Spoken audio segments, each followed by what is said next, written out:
À première vue, il paraît compliqué de différencier le mâle de la femelle. Examinez la zone rouge qui entoure leurs yeux. Si celle-ci s'étend juste après l'œil, il s'agit d'un mâle. Si elle s'arrête avant, c'est une femelle.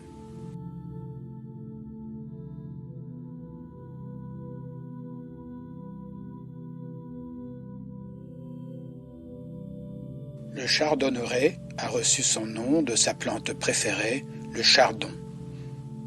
L'expression élégant souligne l'harmonie de ses couleurs. L'origine du nom scientifique provient du latin cardos, signifiant chardon.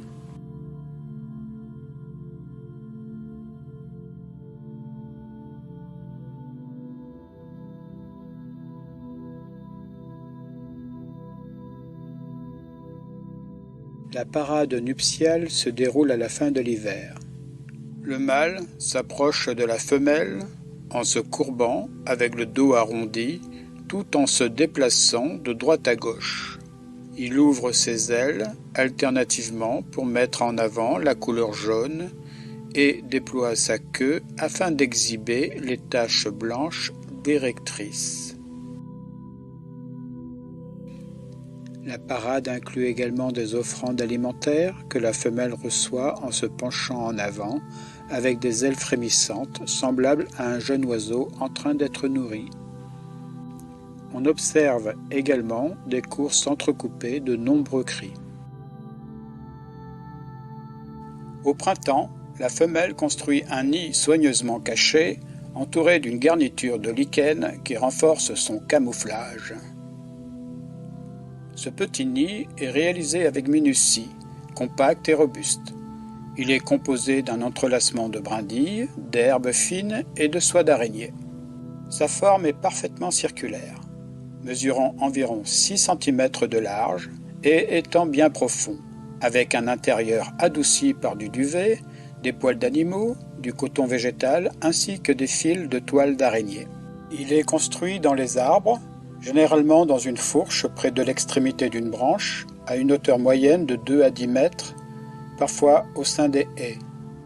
Les anciens arbres, fruitiers, dont l'écorce rugueuse est recouverte de lichen, servant de camouflage pour le nid, sont généralement privilégiés par rapport aux arbres à feuilles persistantes. La femelle dépose entre 4 à 6 œufs. La période d'incubation dure entre 12 et 14 jours, période durant laquelle le mâle nourrit sa petite compagne au nid. L'œuf présente une couleur blanchâtre avec des nuances de bleu et des taches brunes mesurant entre 15 et 20 mm de longueur. Le juvénile se distingue par le bandeau jaune de son aile et se différencie aisément de l'adulte en raison de l'absence de rouge sur le visage. En outre, la tête ainsi que le dessous de son corps présentent une teinte beige, blanchâtre et sont délicatement striés de brun. Il peut être sédentaire ou migrateur partiel selon son habitat. Les populations situées plus au nord ont tendance à descendre vers le sud de la France ou l'Espagne afin de se nourrir. Il vit dans toute l'Europe et aussi au Cap-Vert, tous les pays qui bordent la Méditerranée, le Moyen-Orient, sauf le Yémen, et dans toute l'Asie, sauf l'Asie du Sud-Est et les Corées. Il a été introduit au Brésil, en Uruguay, en Nouvelle-Zélande, en Australie et aux Açores. Exceptionnellement, il a été observé en Argentine, au Japon et en Oman. Seuls les individus nordiques sont considérés comme migrateurs.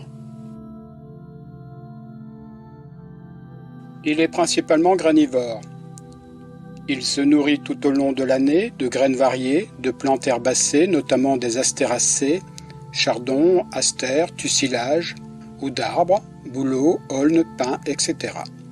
Il consomme également divers invertébrés. Son bec a une forme conique et il est particulièrement affûté. Sa finesse lui permet d'extraire les petites graines des chardons ainsi que d'autres plantes herbacées que les autres oiseaux ne peuvent pas atteindre.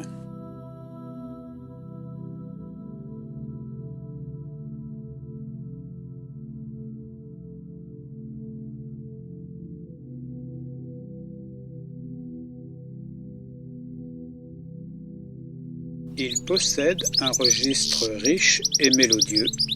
Nous pouvons parfois reconnaître les chants d'autres oiseaux dans ce répertoire, alouettes, mésanges. Ces vocalisations sont reproduites par le chardonneret et correspondent souvent à celles des oiseaux de son milieu qu'il a entendus durant sa jeunesse. C'est principalement en raison de la mélodie de son chant et de sa beauté que le chardonneret élégant est la cible de captures illégales et de braconnage pour être vendu en captivité.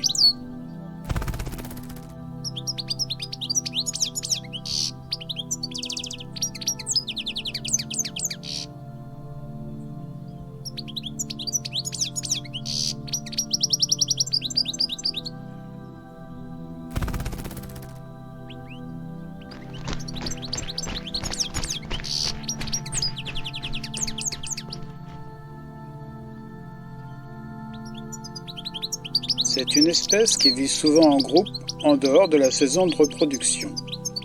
Ces oiseaux se montrent particulièrement sociables durant l'hiver et il n'est pas rare de les observer rassemblés en grands groupes, souvent en compagnie de pinsons du nord, de pinsons des arbres et d'autres membres de la famille des Fringillidés.